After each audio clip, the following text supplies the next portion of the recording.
everybody. Hi, I'm Kathy McClellan. I am with Neighbors for a Better San Diego. We are a grassroots, nonprofit, all-volunteer organization, and we are devoted to bringing the public back into the discussion of urban development in San Diego. And all that means is we want you to have a say in your future. One of our most important missions with Neighbors for a Better San Diego is raising awareness of important issues. And that's why we are so happy to be able to host this candidates forum tonight. So we would love to thank our candidates for accepting our invitation and for being here. We want to thank you all for coming out and being with us tonight. And we definitely want to thank the amazing League of Women Voters. They've been wonderful to work with. They have inspired us, they have mentored us, and they have collaborated with us for this event. So I'm going to turn over the program to, I just met her, Donna Bartlett-May, who is going to be our moderator for tonight. Could you give that to Mr. Whitburn? All right, well, welcome, and thank you all for showing up tonight to become more informed voters.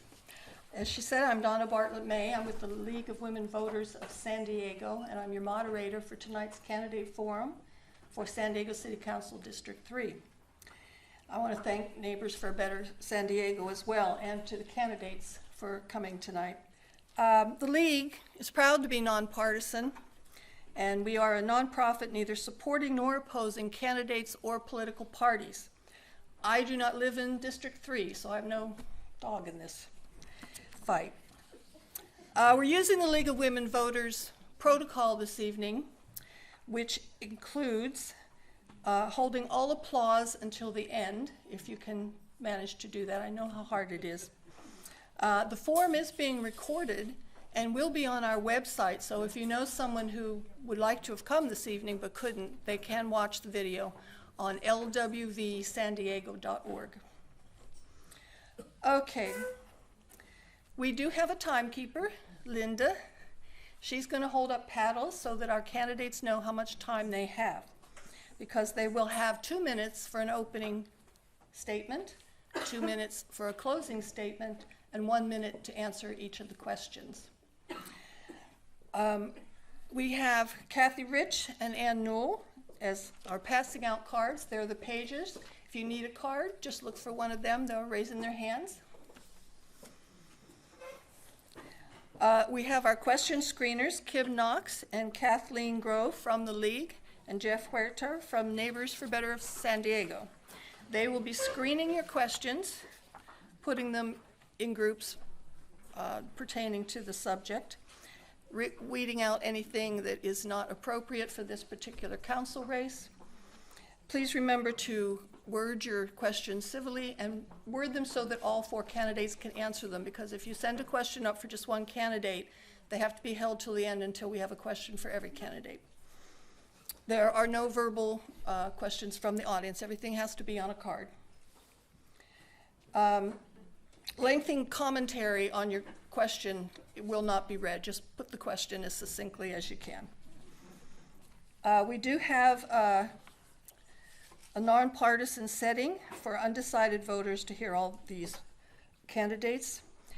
We would appreciate no demonstrations or anything from the audience so that each candidate has the optimum amount of time to answer your questions. Okay, we are going to get started then. The candidates pick numbers at the beginning to determine the order of the opening statements. Mr. Whitburn will go first. 2 minutes. Well, thank you very much, Donna. Good evening, everybody. Thank you for being here. It is a real pleasure to be with you this evening, and I want to thank Neighbors for a Better San Diego for hosting tonight's forum. I want to thank the League of Women Voters for organizing and coordinating us, and perhaps most importantly, I want to thank each of you for your interest and involvement in civic affairs and city issues, and that, of course, is what we're here to talk about tonight. It has been an honor to represent District 3 on the San Diego City Council for the past 3 years. It has been my first foray into government. I was a journalist for many years in Albany, New York, and Madison, Wisconsin, and then here in San Diego. I did that for 17 years. And then I spent 19 years in the nonprofit sector. I was at the American Red Cross. I was the executive director of San Diego Pride, and then I was the Southern California director for the American Cancer Society. Serving in this role has been a really meaningful experience. District 3 is a fantastic district. That's why so many of you live in our district. I would consider it the best district in the city of San Diego. We have wonderful neighborhoods. We have Balboa Park. We are the center for arts and culture in our region. We have more restaurants and more small businesses than anywhere else in San Diego. Of course, we also have our challenges, homelessness and housing affordability, to name a couple of them. I brought forward a couple of initiatives last year that I think are helping us address homelessness, and we have thousands of units in the pipeline for affordable housing. We have a lot to do, but I think we're moving in the right direction. I think we need to keep moving forward, and I look forward to answering your questions into the conversation tonight. Thank you. Thank you. Ms. Callan is next. If you could pass that microphone down. Thank you. Good evening. I am a second-generation District 3 community activist. I followed in my mother's footsteps by being elected to the North Park Planning Committee. I retired in 2019 from a career as a writer. I was a journalist, a speechwriter, and I thought that I was going to live a life of leisure. And then one morning in June 2021, I stood on 30th Street with several dozen North Park residents and small business owners, and we watched the city paint the curbs red up and down 30th. This is a major thoroughfare. It's the heart of North Park. It had scores of mom and pop small businesses whose customers would park on the street, and they can't do that anymore. That morning, I realized I had to do something. I could not just sit by and watch abuse of power go on and on. District 3 is where the city has been dumping massive housing density. We got nearly 2/3 of the 2023 housing permits. One district, 2/3. We need an urban forestry. We've gotten a lot of talk about that. It hasn't happened. There are many issues that we're going to talk about tonight, and I look forward to talking about them, but let me finish by telling you what my 2 priorities will be if I am elected. First day, I gather my staff and I say, we are in the business of constituent service and constituent representation. Every letter, every phone call will be followed up, every email. We will serve our clients, our constituents, from the day we walk in the office to the day we leave. Second, I will use my position as a council member to find out how the city manages, and more importantly, how it mismanages its finances. Last but not least, I will make a public demand that we have a full public hearing into 101 Ash Street. $32,000 a day and counting is what we're spending on that. We deserve answers. We want the people who were involved to get up in front of the public and tell us what happened. Thank you. Mr. Jones is next. Good evening, everybody. My name is Ellis California Jones. Thank you guys all for coming. Thank you to League of Women Voters for setting everything up. It's for the forum. I was born in this district. I was born in Balboa Hospital. My father was a Navy vet, was there for 20 years. They split up. I grew up in East San Diego, City Heights. Went to Carver, went to Monroe Clark, ended up going to Hoover, played football, scholarship, everything. Went to college in the Bay Area. It was a little crazy up there. Got into a little bit of trouble. Ended up going to jail. Fought my case. Fought my case as my own lawyer. Been through the whole system. Came out. Came back to San Diego. So it was from 2004 when I went to college.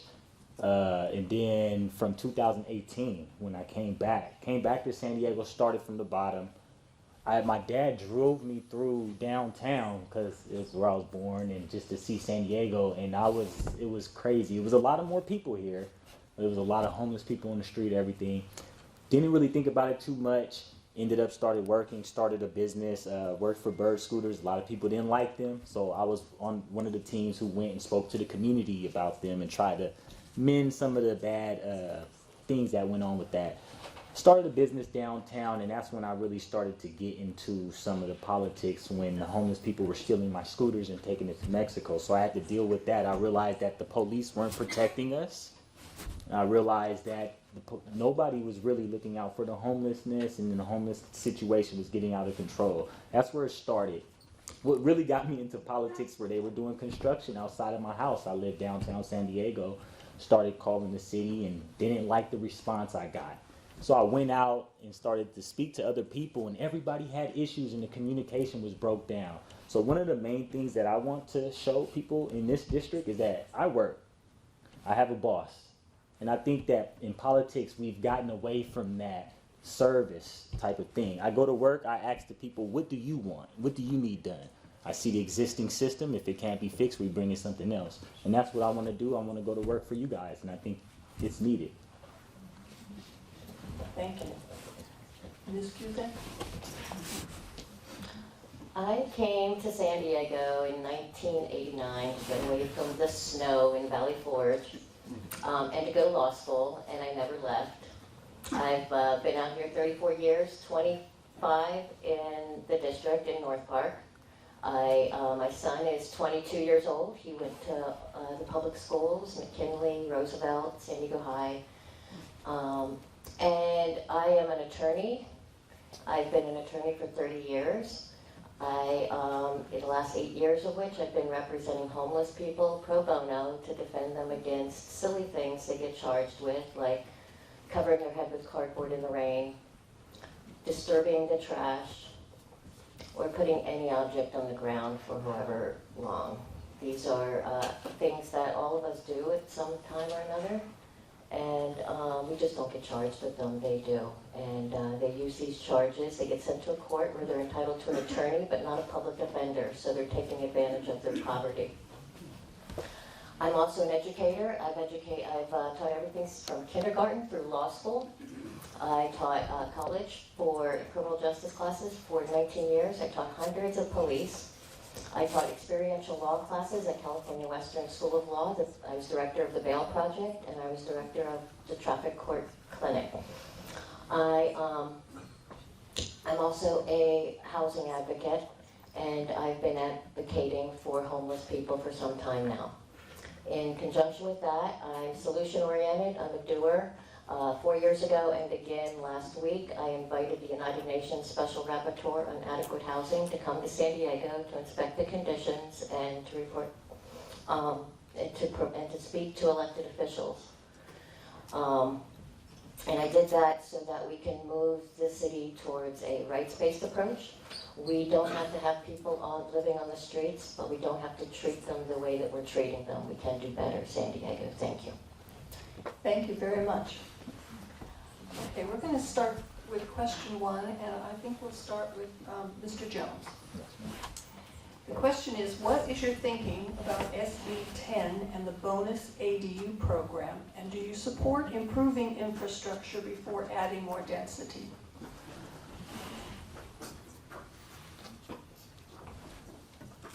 There's a lot of problems that I felt with SB 10.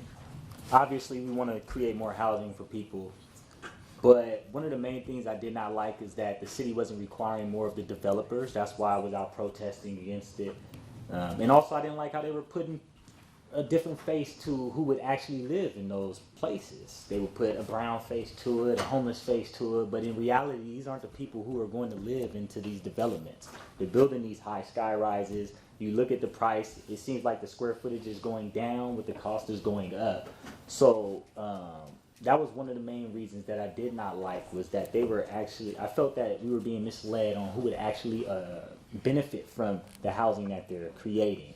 And a lot of the times, it's not the people who actually live in San Diego, it's people coming. So I speak to homeowners. I did home inspections. I'm an inspector by trade. I did home inspections, and a lot of people, whether they were very wealthy or very poor, homeowners didn't even know where their kids would be able to live. So I don't think it was solving the problem. I think it was, putting money in different people's hands. So.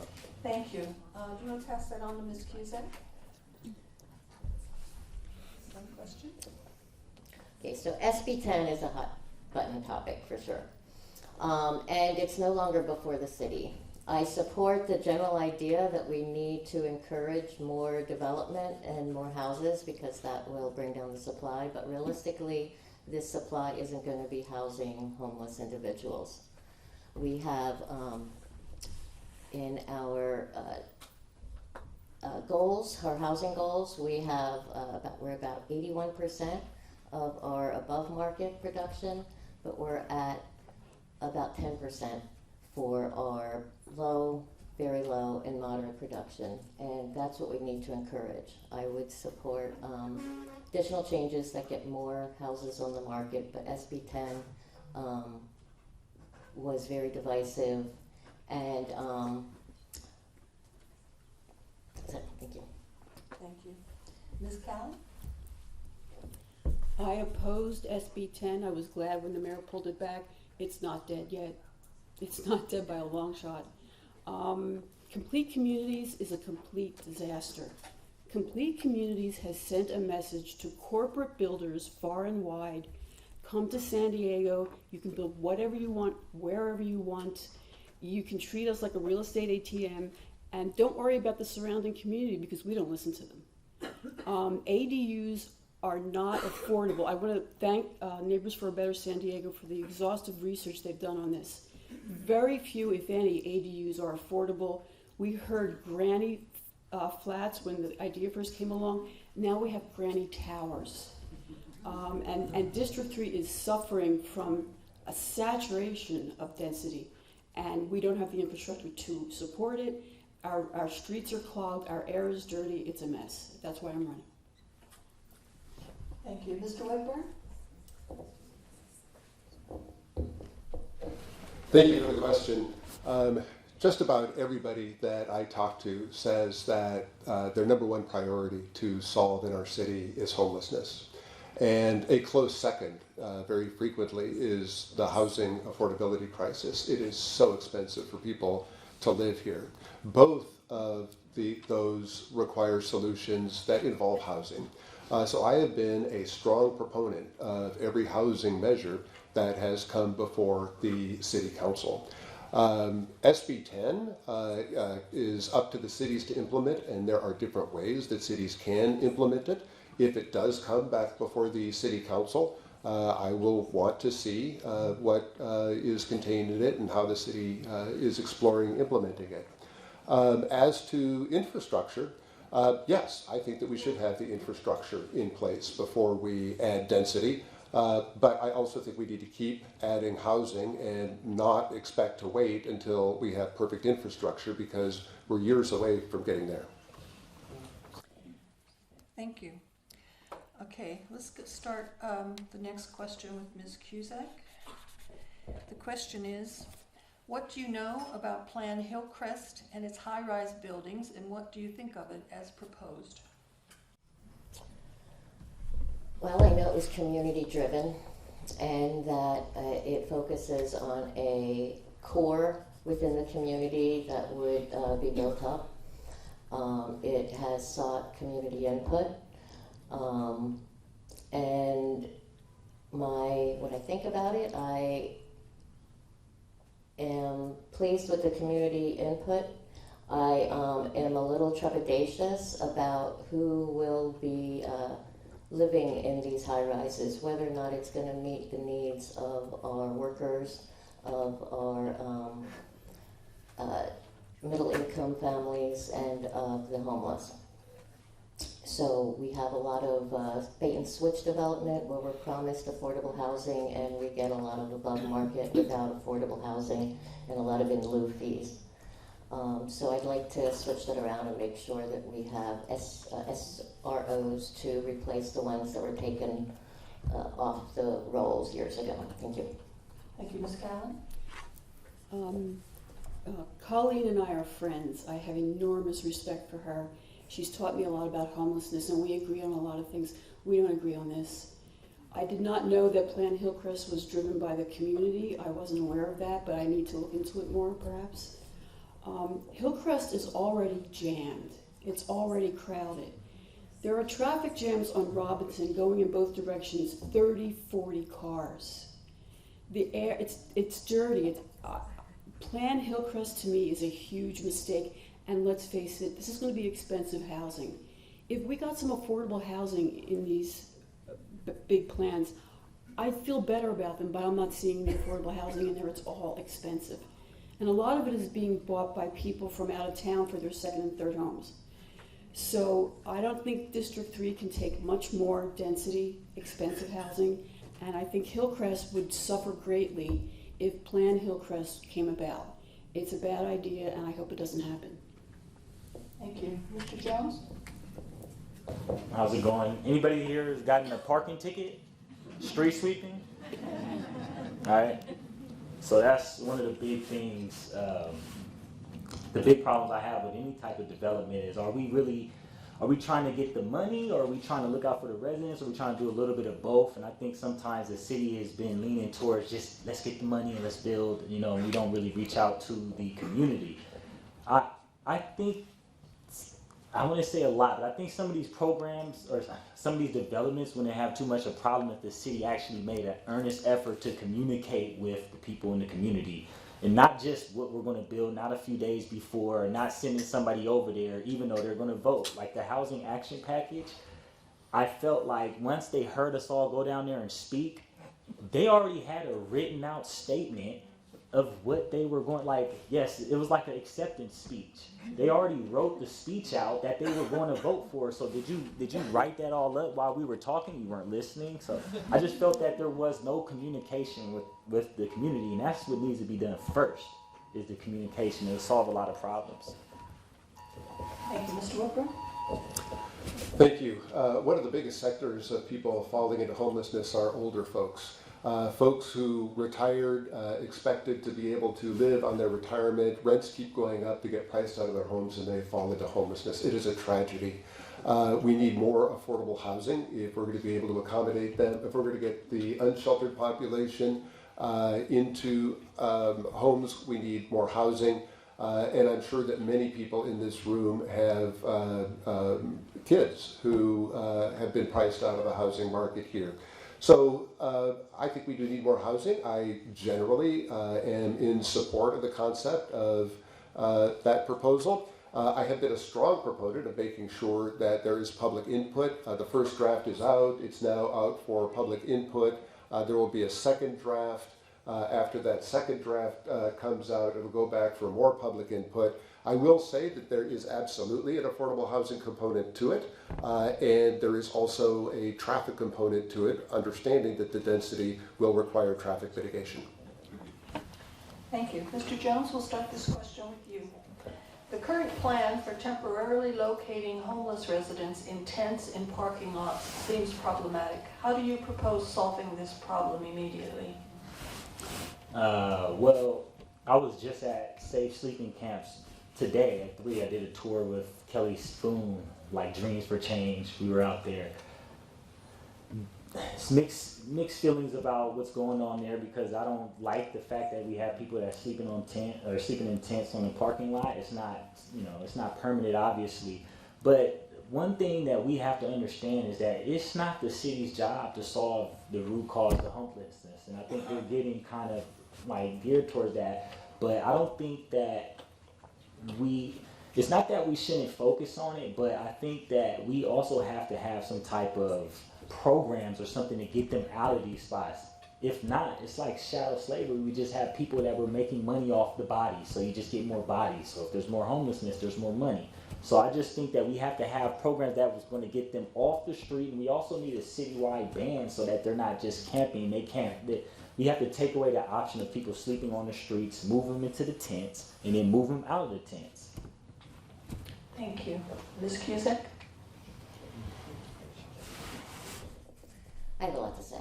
United Nations Special Rapporteur on Adequate Housing found a lot of violations. Human rights violations, found that it violated human dignity, was surprised to find it in a city with a functioning government, something that he would expect to see in a failed state.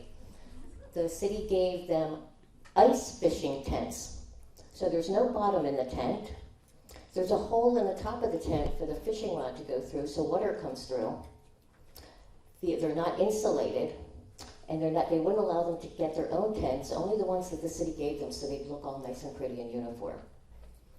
They are only giving them less than 1,000 calories per day of snack for breakfast, and then a dinner, no lunch. And the rationale is because they get food benefits elsewhere, but there's only an 8-seater shuttle to take 511 out. It would require 34 hours of every 30-minute shuttles to get everybody off the lot. They're not planning, they're malnourishing people, and this is unacceptable. We need to allow them to go in this shelter voluntarily, not under threat of police, and we need roofs over them, not tents. Thank you. Thank you, Mr. Whitburn.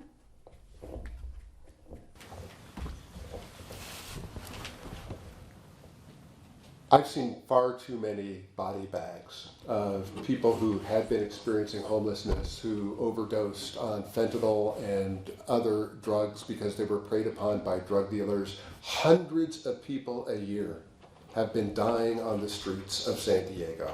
The status quo simply is not okay.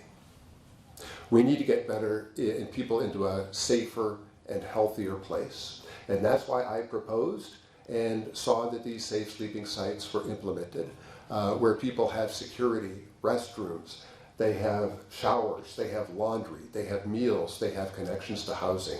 Yes, we need to get people into housing. I believe housing is a human right. And anything short of housing is insufficient.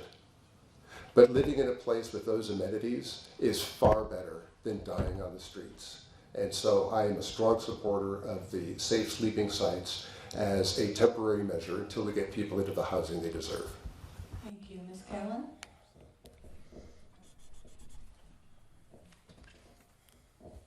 I'm going to give Colleen some of my time by sharing a story she told me last Sunday.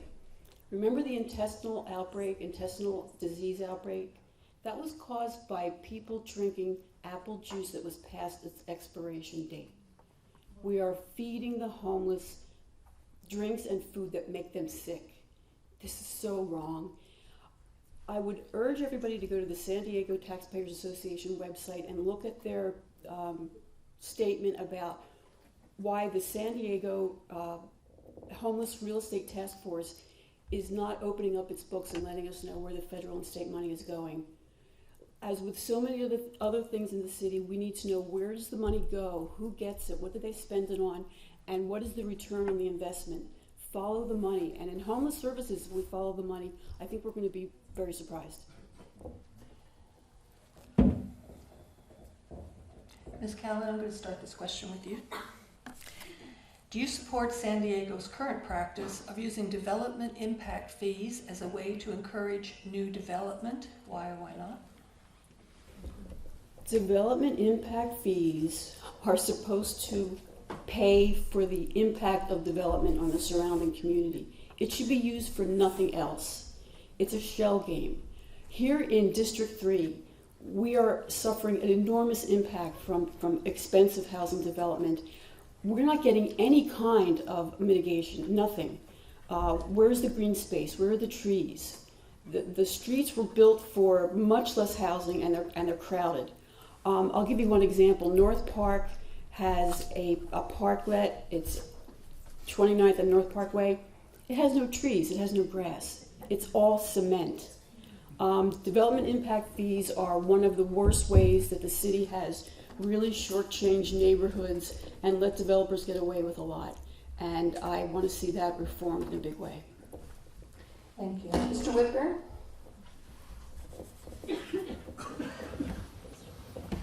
Thank you. The development impact fees that I have seen used, that I've been involved in, have been used primarily for amenities and for infrastructure.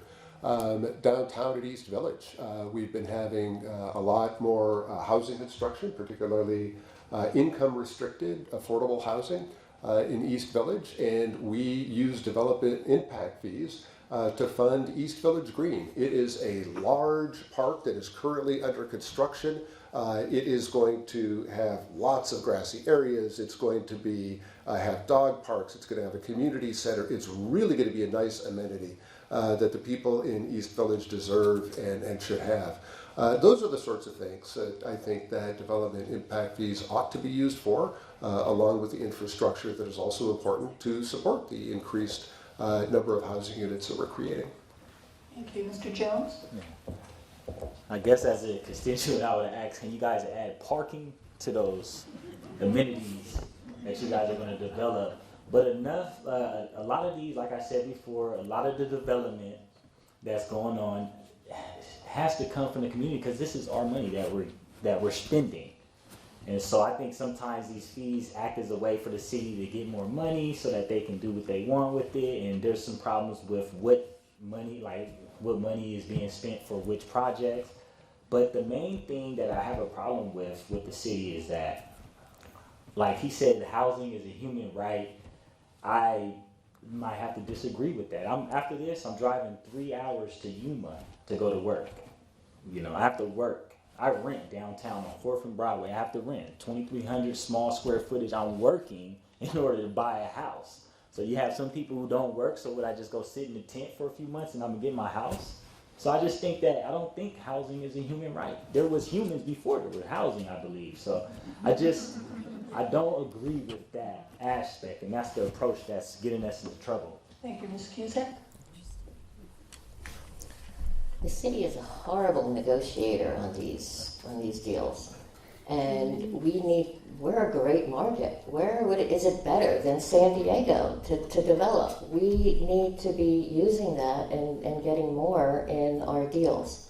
One of those genius deals was to let I call them the mustard and ketchup skyscrapers downtown. They got extra floors in exchange for providing a 24/7 restroom.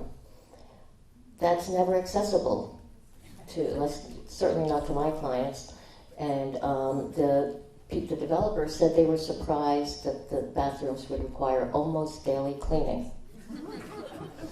So we need to demand more, and we need to listen to the community and require that the developers. I was at a Mission Hills meeting with the council members rep saying, we can't do anything. The developers are going to do whatever they want to do. And we can. We certainly can.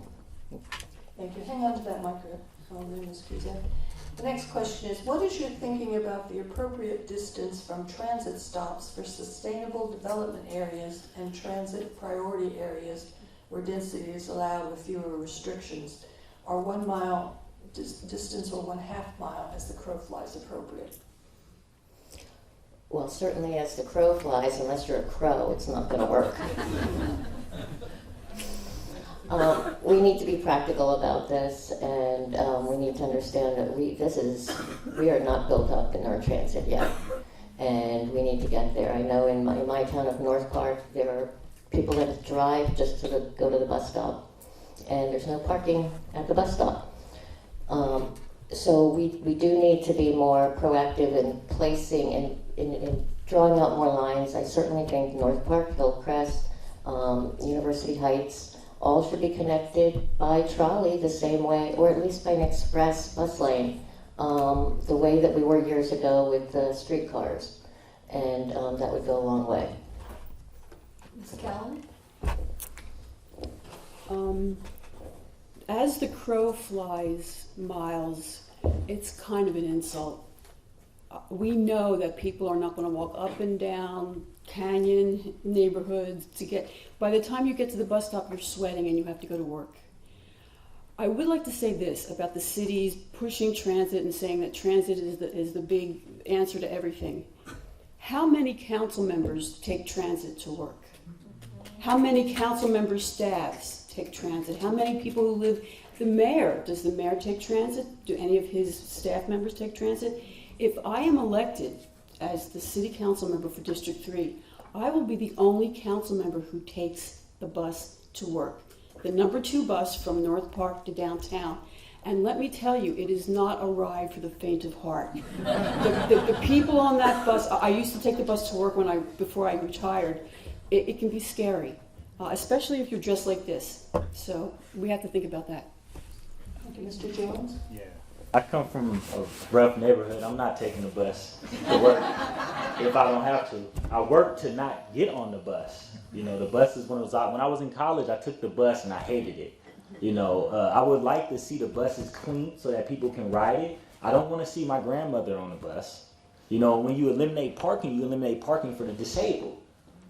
So, and another thing is, as an inspector, I did surveying as well. I would go to like commercial buildings, and I'll look at it like the day before. I'll look at the map, and I'm like, oh, okay. Then I get to the warehouse, and it's huge, right? That's what happens when you're running a city off of a graph or data. You're looking at these spots, but you're not actually in the community walking this mile. You walk the mile to the bus. Who's going to walk a mile to the bus, and then somebody's sitting on the bus acting crazy? Then you have to go to work, right? I have ladders and all kind of things. I work with people, like I go to people's houses and everything, so I have a lot of stuff on my truck. I'm not taking that on the bus. I'm not taking it on the trolley. I'm not, cleaning women and stuff. We can't all ride the bus to work. They're trying to force us there, and I just don't think that it's practical right now. Mr. Wicker?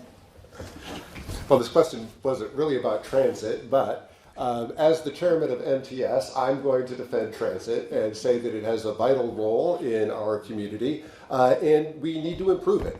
If people are going to use transit, it needs to be convenient, it needs to get people to where they're going, and it needs to be something that people do feel safe on. We had a news conference just today announcing a series of safety measures that we are taking by having more code compliance officers, security personnel, a visible presence so that people feel safe on transit. We're also increasing the frequency and increasing the hours of transit. But to the question, I voted for the current regulations. Again, I think that we need to add housing. And the current regulations simply have not produced the number of units of housing we need, so we need to look for additional ways to incentivize the development of additional units of housing, and I hope that this will result in more units. Thank you. Mr. Whitburn, hang on to that mic. The next question is regarding bike lanes. Uh-oh. What metrics over what duration do you propose using to determine bike lane success, and what criteria do you define as success? The metric that I use is fatalities. We have had way too many people in District 3 killed on bicycles. In fact, I was at a memorial just over the weekend where a woman had lost her husband when he was hit on his bike down on Camino del Rio South. The number one role of local government is to protect people's public safety. We have a responsibility to make sure that people who are walking on the sidewalks aren't hit by scooters, that people riding their bikes aren't hit by cars, and that people who are on the trolley feel safe. We've got to protect the public safety. Bike lanes are a part of that. I support bike lanes. Mr. Jones? Yeah. Like I said, when I was young, I rode bikes a lot. I could ride one now, hit wheelies and everything. I'm not anti-bike, but I just don't think that we should be getting rid of parking where businesses, you have people who have businesses there, they need people to pull up. We shouldn't be adding bike lanes at the expense of infrastructure that we already had in place for years. And that's another problem when we have people who come from other places and they haven't lived in San Diego long enough, but they're like, you know what, maybe we should have here. Maybe we should go to Holland and see how they're doing things in Holland and then bring it here. But this isn't Holland. This is San Diego. It's totally different. I seen somewhere where they were like, hey, I like paddleboarding. Let's put paddleboarding lanes in there, So we shouldn't be spending the city's money on pet projects that barely a few people use. I know there's some people who ride bikes, right? I can't, I don't ride bikes to work. I don't want to get to work all sweaty, and where am I going to shower? I don't have a job that has a shower, so it's just impractical, once again. Thank you. Ms. Cusack? I don't ride a bicycle, but I have ridden a bicycle, and as a council member, I would not just legislate on things that I did or didn't do. I think that bike lanes are an important part of moving us towards a walkable city, but the bike lanes right now appear very haphazard, and not a lot of planning. They end in very unsafe places. I think the bike lanes should be designed with safety in mind. I support Vision Zero, and we need to, the more walkable our communities are, the more that's the neighborhood of the yesteryear that we long for, that connection. And so the more walkable our communities, the more we can get to that place. Thank you, Ms. Kelly. For years, I have expressed skepticism about whether bike lanes were worth the investment. Would we move large numbers of commuters from cars to bike lanes? I never thought it would happen, and it hasn't happened. Bike lanes were sold to us as a climate action measure. Imagine if we had taken all the millions we invested in bike lanes and invested those millions in a storm drainage system. Okay? That's climate action impact. The city says that there are counters that will tell.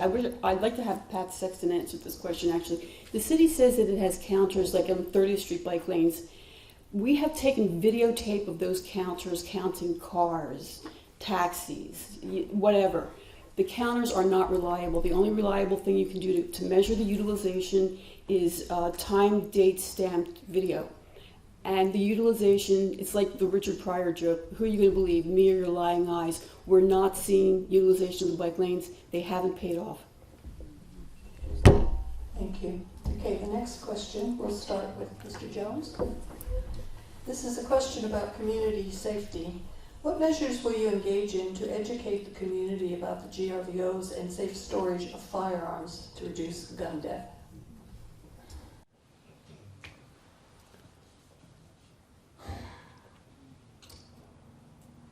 Looking at the numbers, the crime statistics, and speaking to people in the communities hasn't came up a lot. I think it's probably more so important on a national thing. I think often the city of San Diego gets bogged down on some of these national and state measures and not necessarily what's going on locally. We do need to amp up security places downtown and obviously with the homeless community, but looking into like gun rights and gun storage and things like that, I think honestly just hasn't been brought up to me a lot with the community. I myself, I support the Second Amendment. I think there should be some type of gun safety laws and control. As an ex-felon, I don't have any possession of guns and don't even want to have a possession of a gun personally, but I wouldn't push what my personal beliefs onto anybody else. So that's what I would say on that topic. Thank you. Mr. Whitburn? Thank you. So GVROs are gun violence restraining orders, and the City of San Diego and the City Attorney's Office is a leader on using those. They oftentimes will be used to, so what they are is if somebody is deemed to be a real threat of using a gun, then the City Attorney's Office, in a legal way, the City Attorney's Office can get a gun violence restraining order. They can protect partners in domestic violence situations. They can also protect against suicides, and they have been used successfully in those ways. So I'm a strong supporter of it. I've voted to fund that program. The other thing that I was a strong supporter of that we passed was a ban on ghost guns in the city of San Diego. Those sort of unmarked, unregistered guns that are too popular out on the streets. So, but we also, the other thing that we need to do to protect public safety is get our law enforcement officers fully staffed so that when people call for the police department, they get a prompt response. Ms. Cusack? Gun violence is very local. Gun violence hits right in the heart of a community, and we need to take serious measures. Usually when there's a mass shooting, there were a lot of warning signs before, and nobody took action. Just today, there was a young boy who was arrested, and his father, and who threatened to blow up the school. No, that was yesterday. The gun violence restraining order has very is able to go in when there are those warning signs and proactively take someone's gun away in advance. But like the other things that the prosecutor's office does, it's subject to abuse, and majority of prosecutors are white men. And so that could be used in a racially prejudicial way. Thank you. Ms. Callan? I am a very strong proponent of doing everything we can to keep guns out of the hands of the mentally ill, of criminals, of abusive spouses. For me, it's personal. When I was about 7 years old, my mom picked up the phone and listened for a bit and started sobbing. I had never seen her cry before. She was getting the news that a member of our family, Uncle Bill, had killed himself with a handgun. Aunt Marion was in the house when it happened. That haunted our family for so long. I mean, gun violence is tragic in the deepest possible ways, and it's preventable. We can stop it. I know it sounds like we're violating constitutional rights, but when you think of the human toll, when you think of the tragedy, we have to do something. Too many children are being shot. It's time to take steps to make this stop. Thank you. Hang on to that. Next question. Should advisory review boards, such as the Planning Commission and the Historic Resources Board, be more independent of the mayor, and why? Thank you for asking that. Yes. I mean, the review boards have become rubber stamps. The strong mayor system is a disaster. We have to change it. We are losing democracy. We are getting autocracy in its place. Let me talk about planning groups. That's not your question, but I think it's germane. We're going to overturn planning group elections, and we're going to take elected members like me out of the seats they were elected to fill, and we're going to replace them with hand-picked people by the mayor and the council. We've had elected planning groups for 60, 70 years, and in one fell swoop, they're gone. Why? We haven't heard a good diversity. You don't achieve lasting diversity by overturning elections. You achieve lasting diversity by recruiting diverse candidates. And I've asked the city to do this, and that hasn't. I wrote a letter to Mr. Whitburn and to Mr. LaCava. Get somebody to do recruiting and help us. It didn't happen. Excuse me. This mayoral administration is very closed off to outside opinions. They seem to know what they want to do, and whatever role advisory boards play is merely pro forma. They don't even give advisory boards information far enough in advance for them to make a meaningful review. I taught criminal justice policy analysis for 19 years. The first lesson is that you have to involve all the stakeholders. Everybody who's around that giant elephant needs to be in the room to share their perspective. And what the mayor is doing right now, with the support of council, is to strip away the democratic underpinnings. There's better ways to achieve diversity in these groups than have the mayor's hand-picked persons replace elected officials. Thank you. Mr. Jones? So I agree that there's a little bit of autocracy going on with the mayor. The mayor can be, I've heard, which is the elephant in the room, but he can be, well, I won't speak on that. But with that said, I think that we have to have somebody that's going to stand up to the mayor and also stand up to their party. You know, and that's a big thing, because you don't want to make the mayor mad, because then there may be some political consequences that come from it. So when we elect somebody in this district, it has to be somebody who's completely independent, you know, of their own party, which you do some research, I am as well, you know. But yes, we have to have somebody who's not afraid to speak up to the mayor. With the private, like, we have a privacy advisory board. Just one thing on the advisory boards. They had a street light camera ordinance that the privacy advisory board went against, and then on top of that, the city still went and voted for it. So even in that aspect, it's not even working. So we have to have Thank you, Mr. Whitburn. better communication. I was a member of a planning group. In fact, I was the vice chair of the North Park Planning Committee for several years, and I have a real appreciation for the role of the planning committees, the work they do, the time they invest, the expertise that they bring to the discussion. I think that groups know their neighborhoods the best, and their opinions ought to be heard. So I can't speak for my colleagues, but I actually do pay close attention to what the neighborhood planning groups have to say.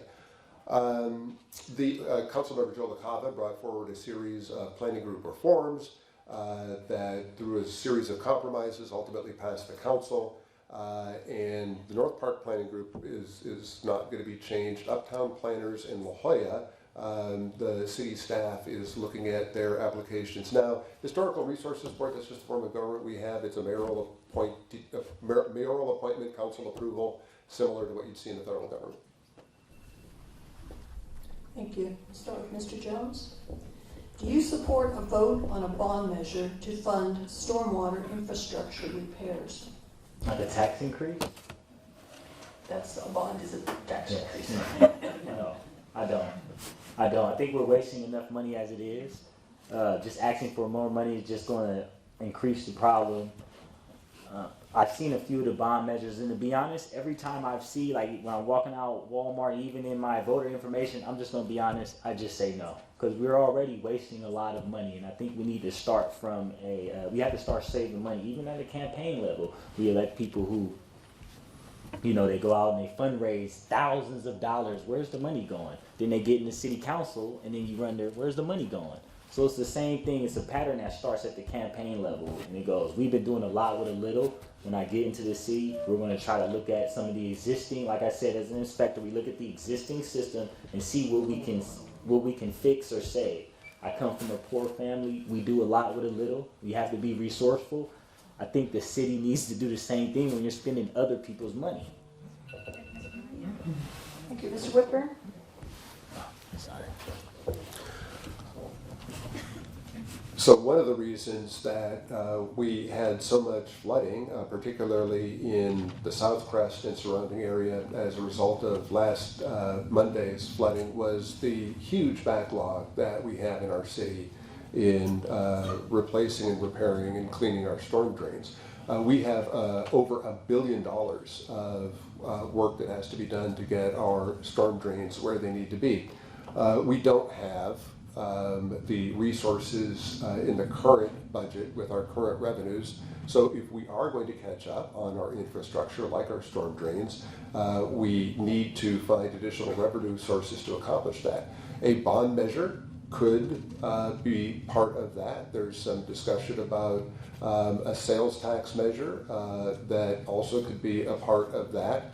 Those will be up to the voters to decide. But for us to fix our infrastructure, we are going to have to find additional sources of revenue in the city. Thank you. Ms. Cusack?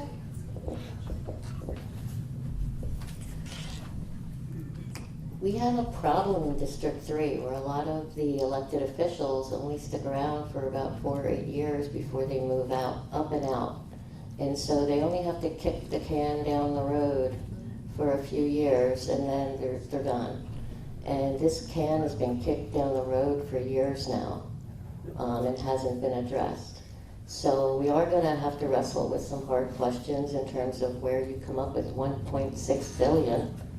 But I would note that in terms of the flooding, we didn't see the flooding in the wealthy neighborhoods. We saw the flooding in our promised zones. And that's where the city's been neglecting the most. Thank you. Ms. Gallo? Given the terrible devastation of the floods that we've seen, it should be pretty easy to pass a bond measure to get the money to fix the storm drainage system. It's not going to happen because the public doesn't trust City Hall with our taxpayer dollars. We do not trust the city to manage its money wisely. 101 Ash, until we get to the bottom of 101 Ash, I don't think we'll ever trust this administration in particular. Because remember that Todd Gloria was the council president who made the motion. If I am elected, I am going to hire a budget analyst with forensic skills. I'm going to sit that person down with a stack of budget documents, and I'm going to say, find the pork. Comb through these pages and find all of the expenditures that were slipped in under the door at the last minute, and they're right around $1 million, and watch how they stack up. And when he or she finds it, I will publish it. Thank you. Let's start this question with Ms. Cusack.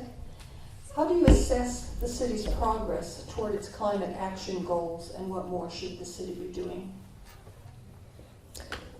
Well, we have a climate action plan that is largely not being met because, again, funding. So we have a lot of grand ideas, but we don't back them up with money so that they can come to fruition. So I would say that we're not doing great in that regard, and we can do a lot better. We have a proposal to convert our gas and electric to municipal power, and that would encourage more solar, and I support that. Homelessness is a climate issue, and we've seen a lot of individuals who are now homeless because of the flooding. And so these are all very interrelated questions or issues that need to be solved in tandem. Mr. Jones? Yes, with particularly San Diego and the water levels, obviously we've been seeing an increase, raining and things like that. I was at the flood disaster area earlier today as well, and it was crazy. It was, water up to people's ceiling, and they were out there working hard to try to get it. The city was out there as well. But one thing with the climate action plan, kind of like the bike lanes and things like that, I see a lot of other things being moved under that, and they're using the climate action plan to try to pass other little pet projects, and I think that's a big problem. That's, we're losing out when we're trying to add these pet projects that may or may not work, when we could be doing things like the stormwater drain and that, or the stormwater system. We could be fixing those issues. And secondly, with the just to touch on with the homeless situation as well. Yes, you have people that are losing their houses as we speak, so we do have to focus on those areas. But that's the pretty much the extent of that. Thank you. The city funded its climate action plan together with the climate action campaign, and it's a good plan. For the most part, there's elements of it that I don't support. And the climate action campaign has largely given the city good marks for how it's implemented it, although it has certainly been pushing for more. We need to make transit, as I said earlier, more convenient for people so that they want to take transit. We're never going to force people out of their cars, but if we make transit something that people want to take, like in other cities, has been successful, then that'll be a part of the solution.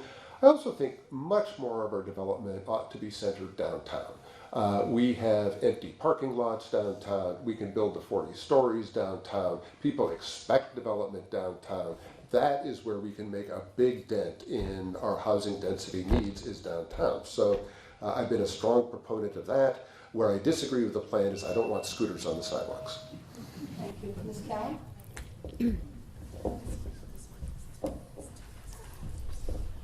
Let's look at how the city's climate action plan has affected North Park, where I live. Bike lanes went in, street parking went out. Bike lanes are underutilized. Lots of new expensive housing, no on-site parking, lots of new residents, lots of new cars. These new residents are not coming in to bike to work or take the bus. So right now North Park has a huge increase in surface street traffic. Our surface streets are jammed. The fumes from those cars are building up in the air. People are circling round and around the block to find parking. People who used to park near their homes, no, they can't do that anymore. They have to park several blocks away. How did that make our air cleaner? It didn't. It made it worse. I mean, climate action measures that make your neighborhood air worse, I don't even know what to say about that. Thank you. We'll start the next question with Mr. Jones. How can the effects of money in politics be reduced when it comes to elections for city offices? And can you tell us how your campaign is being funded, please? My campaign is being funded. I look at the amount of money that somebody raises, the amount of money that's between them and their constituents. So my campaign is being funded only when we need it. So we may need some flyers. Okay, we need some flyers. We're not collecting a bunch of money then saying, hey, let's try to figure out a creative way of spending it. No, we're going and doing it, and then when we don't have any money, then we may fundraise and try to get it done. But that's like our last objective. It's not about raising money, and it becomes like excuse my language, it's like a pissing contest. The news wants to know who raised the most money, but that's not really indicative of who's actually reaching the constituents. So I like to spend a lot of time engaging with the community, knocking on doors, setting up booths, and just standing out there and talking to people. And I think that can solve a lot of problems because we come with all these ideas like the climate action plan. Let the people who's paying for it create the climate action plan. You know, that's how it should go. The city, it's city council, we're representatives. I speak for you. I don't come with the plan. You guys have the plan. Thank you. Ms. Callan? I'm looking forward to when the figures are released on what we've all brought in and what we've all spent, because you're going to see that I've run an extremely frugal campaign. Colleen and I have talked about this. You start running for office and immediately people are pressuring you. You got to raise money. You got to call people and ask them for money. I'm not doing that. I ask people for money indirectly. It's so sad that politics has got so much money in it. But you still have to run. You still have to make your case to people, as we're doing here tonight for free. I believe that people in District 3 are so incensed by what's happened to us that they are going to make their choices without having mailers or ads or people calling them up or texts. That's what I believe in, and that's what I'm practicing. Thank you. Ms. Cusack? I'm not running for myself. I'm running for every person behind me who is supporting me, who is hoping for me to win. And that's why every single dollar I get in donation is so very special to me. So my donation is a lot of small dollar donors and a few large ones in there as well. But I don't have any PACs helping me. I don't have any big money interests. The incumbent, he got the friendly endorsement right out the bat before the three of us were able to throw in and go against him. So he gets all that money and support from the party as well. And remember that when the ballot guide comes. Thank you. Mr. Whitburn? Well, I have been a proponent of public financing of political campaigns, specifically so that we can help to take the money out of politics. And I have been a proponent of that for many, many years, long before I got into government myself. I think that everybody, anyone, should be able to run for office if they want to serve their community. I don't think that should be driven by how much money they can raise or who they know. I will say that the city of San Diego has much stricter rules around fundraising and campaign contributions than most other jurisdictions. In the city of San Diego, you can take money only from individuals. You can't take money directly to your campaign from businesses or labor unions or PACs. And the maximum that an individual could give is $750, and most contributions are less than that. So there's less money involved in politics in the city of San Diego than there are in many other jurisdictions. Thank you. Let's start this question with Mr. Whitburn. How do you plan to balance the budget?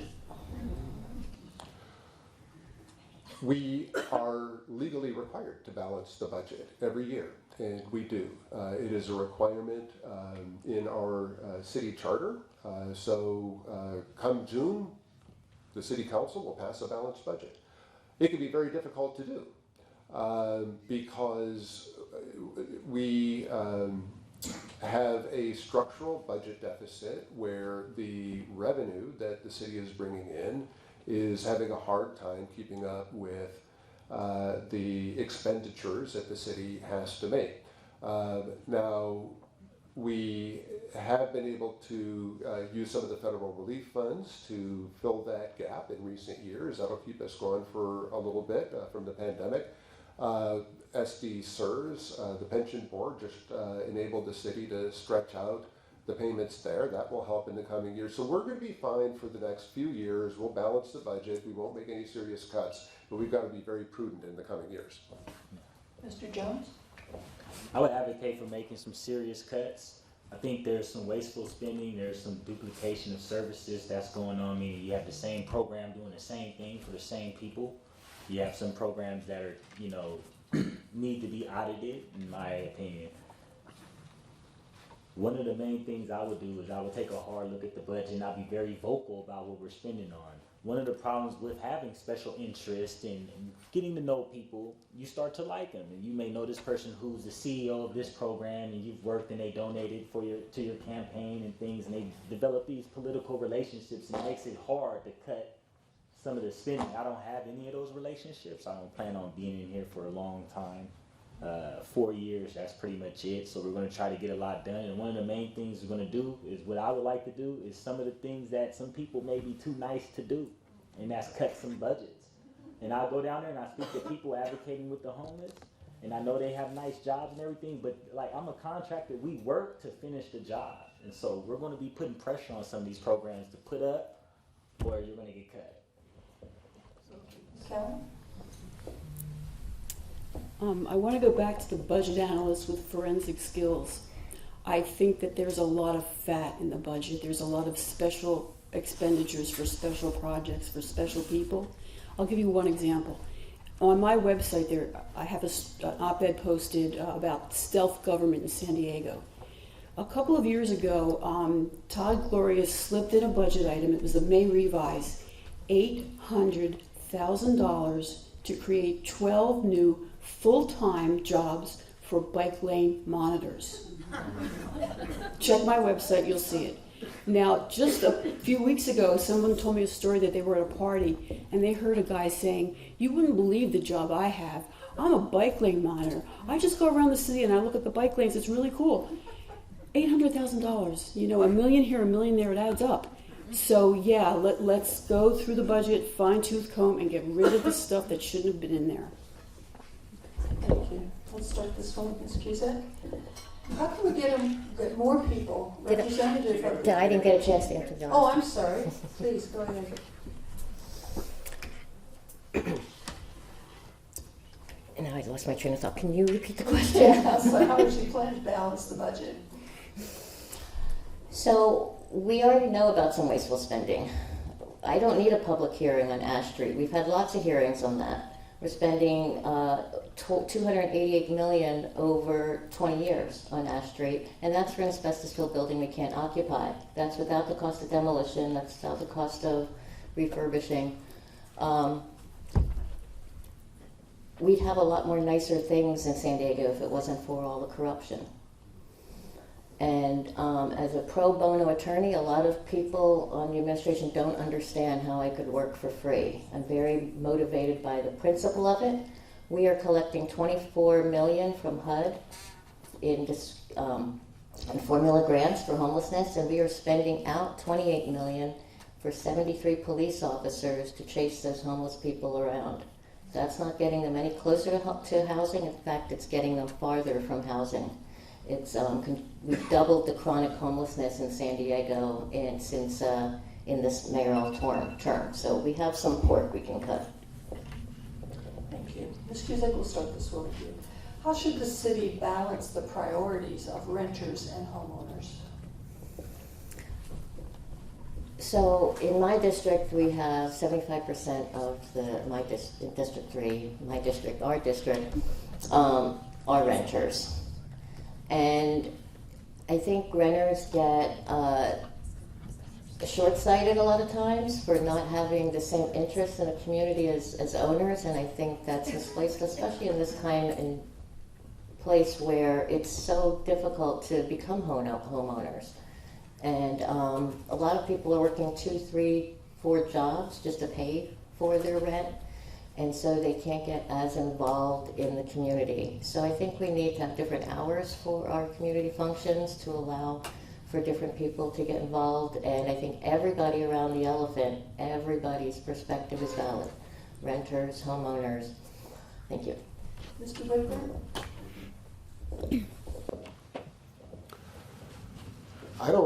I heard the question as sort of a balancing act. I don't see renters and homeowners necessarily being in conflict. I think that we could support both homeowners and renters in District 3, and in fact we have to. About 75% of the people who live in District 3 right now are renters. They're valued members of the community. About 25% are homeowners. They're valued members of the community. We need to make sure that we have housing, both rental housing and for sale housing, that enables people who have grown up here to continue to live here, and people who live here to continue to stay here. And we need to work to make those things more affordable. So I think there is more than enough room for homeowners and renters, and I think that we should do everything we can to support both. Thank you. Ms. Allen? I agree with Mr. Whitburn. No way. Yes, it's true. It's true. It grieves me that there's been this false narrative that there's renters versus homeowners. There are two things that have gotten lost in the shuffle. First, nearly every homeowner started out as a renter. My husband and I rented for years before we scraped together enough money for a down payment on our home. Second, home ownership is hard work. It's expensive. You don't go out to eat a lot. You don't go on vacations because you need all your money to keep the maintenance on your house up to date. I have a roof leak now. I'm going to have to pull together probably $10,000 to fix it. This is not easy. Home ownership is a commitment. It's an investment of more than money. And I think that we need to stop pitting renters and homeowners against each other. We need to serve the needs of both. Mr. Jones? No, and I agree with both of them. And that goes again to San Diego sometimes co-opting some or adopting some of these more national or maybe statewide elements that they're having in LA maybe or San Francisco. We don't have all the problems they have, so we shouldn't be trying to solve their problems here in San Diego. I think the city has went pretty far with their Tenant Protection Act. I got one of those slips under my door. I rent as well. So, but also as an inspector working directly with people who own houses, who are renting houses and everything, I understand that it's not just some rich, wealthy person sitting there, hey, rent this house. You know, there's a lot of upkeep that goes. And they pay us a lot of money to inspect certain things. So, yeah, I don't think there's that much of a conflict, but what we can do is we can, you know, make building houses a little bit quicker and easier if the community agrees with it. I also believe that we can increase the housing supply in a more reasonable way. But some things we can't change from the city level. Not everybody is going to be able to live in San Diego. I'm struggling to stay living here, and there's a lot of people who like, so we can't solve everything from the city level. We can't expect our tax money to do that. Thank you. Okay, to respect our time, this is going to be our last question. How can we get more people representative of the diversity in District 3 to participate in planning decisions? Mr. Whitburn? I think that our planning groups, in many cases, have genuinely worked very hard to try to make their groups more representative of the communities that they represent. It's a difficult job. I think there is a role for the city to play in that. I think that you've got a lot of people who are very busy with their jobs and their families and may not be able to have enough time to contribute even if they might want to some of our planning groups and such. That said, I think that we really need to push to do everything we can do to diversify our planning groups. I think that a lot of that has to do with informing the community about what our planning groups are, about what they do, about how they can get involved, and about the impact that they can have. And so I always talk about my experience on a planning committee and how valuable it was to me and hopefully to the community. Mr. Jones? Well, I can speak to diversity. It took me having, certain problems to start looking into my community and saying, what's going on? And sometimes you can't force that. And I think the city is taking measures to force diversity. And I don't think that's the way to go about it. You have some people who've been on these planning groups for years, and they've been advocating for some of those things. Like I speak with Paul Kruger, he's out there in town, I grew up in City Heights. So they've been advocating to stop things that ultimately negatively affected me as a kid. So that's why I want to get like the homeless people off the street so they don't have to deal with that type of stuff. But we've had people advocating for it, and sometimes it's old white people advocating for that, right? That don't mean that they're wrong. No, it doesn't mean that they're wrong. You see what I'm saying? And so I don't think that you can force diversity on those things. What you can do is empower people to get in a position to where, like even myself, I had to empower myself to be able to look around and have the time to participate. So I think we should take that approach. Thank you. Ms. Callan? I worked at 2 universities that made serious, comprehensive efforts to diversify the faculty and the students and the staff. So I saw it up close. There are best practices, and it's person-to-person recruitment. And it's got to be prolonged, and you keep going, you keep buying a booth at the conference, you keep going to the group meetings of diverse students, and it works. But remember that planning group members are volunteers, and when they get into those planning seats, they're suddenly overwhelmed with the amount of work they have to do as planning group members. If Vibrant Uptown winds up in those seats, watch out. It's enough work to, anyway. So I wrote to Mr. Whipper and Mr. LaCava, and I said, help us. We can't do this ourselves. We need your help. I think now they're getting the Chief Equity, Diversity, and Officer to help, but it's too late. I've already encouraged my neighbor, who I consider like a son to me, to get involved in North Park Planning Committee. He just graduated from San Diego State, born and raised in the city, and so he can add some age diversity. So very easily, there could be a requirement on the elections for these planning groups for different seats to be filled, and that could achieve the diversity that we're seeking. But if you're going to be asking people of low income to sit on those seats, you're going to have to compensate. They can't donate their time when they're working so many jobs, so that has to be taken into consideration. Thank you. Okay, we're going to go to closing statements now. I just want to thank you all, though, for being such a great audience and asking such great questions. We're going to go in the reverse order that we started, so Ms. Cusack is going to go first. So I didn't just start fighting for the city of San Diego when I announced I was running. I've been fighting for San Diego for decades now. You might remember the red light camera photo enforcement program. I was the one that challenged that program on the principle of it on behalf of 400 of my clients, got it shut down, showed that it wasn't safe like they were saying it was, showed that it was causing more accidents, showed that it was programmed falsely to take pictures on the yellow and green phase. I am not afraid to stand up to this mayor and to the city. I've been doing it for decades, and I've been winning. And I have come to the realization that I've reached the end of the road in terms of how I can effectuate change as an attorney and as an educator. And so I'm taking the next step into city council to fix what's broken. And I very much love this city that I'm in, and I want to make it the best possible. That's why I'm doing it. I'm not aspiring for higher office. I just want to get in there, fix it.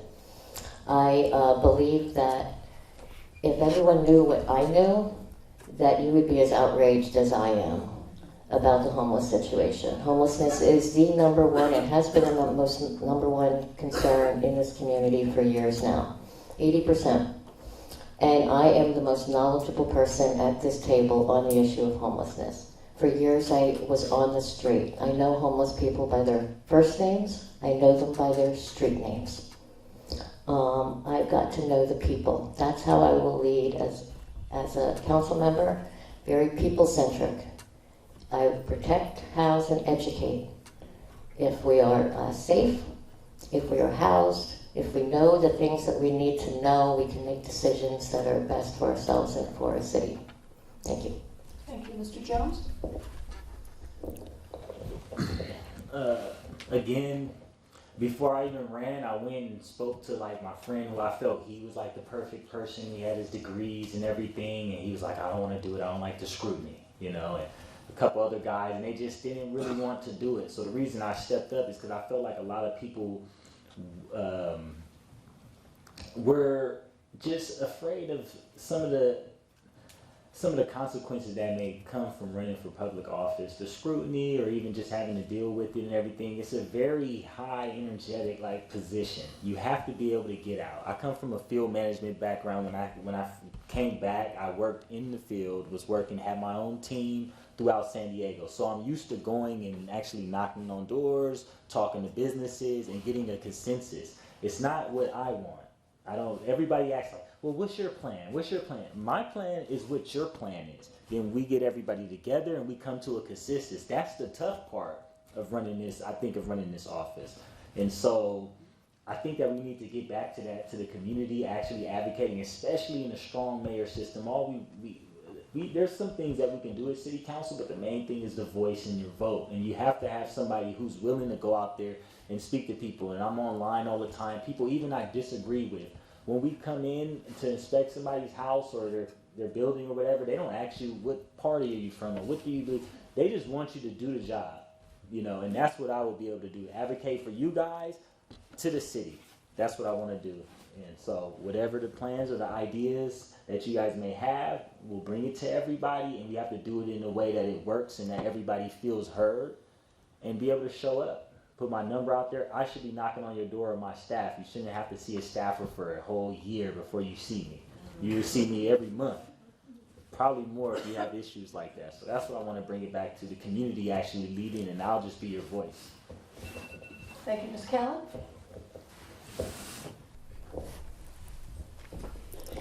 I'll close with a story that I heard at this month's North Park Planning Committee meeting. Stephen was there. He heard the same story. A woman got up during non-agenda public comment, and she started to talk, and she started to cry. She said, I live on Mississippi Street. In my house, there's a building behind me. I have 2 tenants. I just found out that the house next door to me is going to be demolished and replaced with a 7-story building. 7 stories. No on-site parking. It's already hard to park on her street now. It will be impossible. She said, imagine the construction of a 7-story building next to my house. She said, I'll lose my tenants. They're not going to stay. I'm financially ruined. She was so upset. So I went to see her at the end of the meeting, and I said, look, I can't tell you that you can stop it. You can't. But please have hope. Please. She said something that really hurt. She said, I should have been more involved. No, she shouldn't have been more involved. Her elected officials should have been more involved. People should have looked out for her and looked out. The upzoning that's happened here in District 3 is so tragic and so harmful. That is why I'm running. Let me close by saying this. 4 years ago, we had 4 candidates in the primary, no incumbents. And we really didn't know much about any of the 4 of them. This year, we have 4 candidates and we have an incumbent. If you think things are going fine here in District 3, here in the city, you should vote for Stephen. And I respect him. He's gracious. He's a good guy. If you don't like the way things are going here in District 3, here in the city, you have 3 alternatives. We will be around and about. There are more debates. There are more events. There's a month to go. Thank you for being here. And thank you to the League of Women Voters and Neighbors for having this event. Thank you.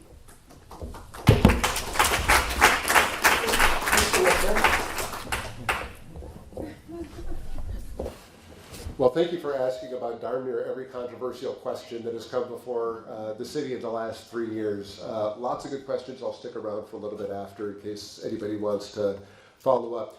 The biggest concern that I think most people agree is facing the city is the homelessness crisis. Last May, there were 2,104 people counted living outdoors downtown. The Downtown Partnership does a monthly count, or the only group that does a monthly count. 2,104. I brought forward two initiatives, one being the safe sleeping sites. I talked to many people who said they did not want to go into an indoor shelter because of privacy concerns, health concerns, other concerns, but would go to a safe sleeping site. So we got two of them open where they have security, they have bathrooms, they have meals, they have showers, they have laundry, they have connections to services. There are 500 people in those safe sleeping sites right now. 500 people who used to be on the streets are now in a safer and healthier place. And we passed an ordinance that said if we have a better place for you to go, we need you to take advantage of that. Since we did that, the number of people living outdoors downtown has gone from 2,104 to 846. That's 846 too many, but it's a 60% decrease. We are moving in the right direction. Housing affordability, we have gotten several new income-restricted affordable housing complexes in the pathway downtown. We had a groundbreaking just yesterday for 270 units of affordable housing, income-restricted, at Harrington Heights. I too want to thank Neighbors for a Better San Diego for hosting this. I want to thank the League of Women Voters for conducting this. I believe that we're moving in the right direction in our city. I believe that we need to keep moving progress. And with your support, we will continue to improve over the next 4 years. Thank you very much. Thank you.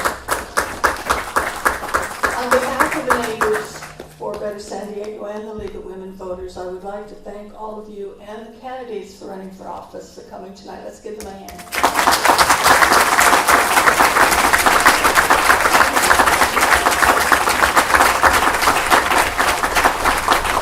You have on your seats a vote 411. This is invaluable information for voting. Please look up that website. The League puts a lot of effort into this. So thank you again for coming tonight and following our motto, don't just be a voter, be an informed voter. Thank you.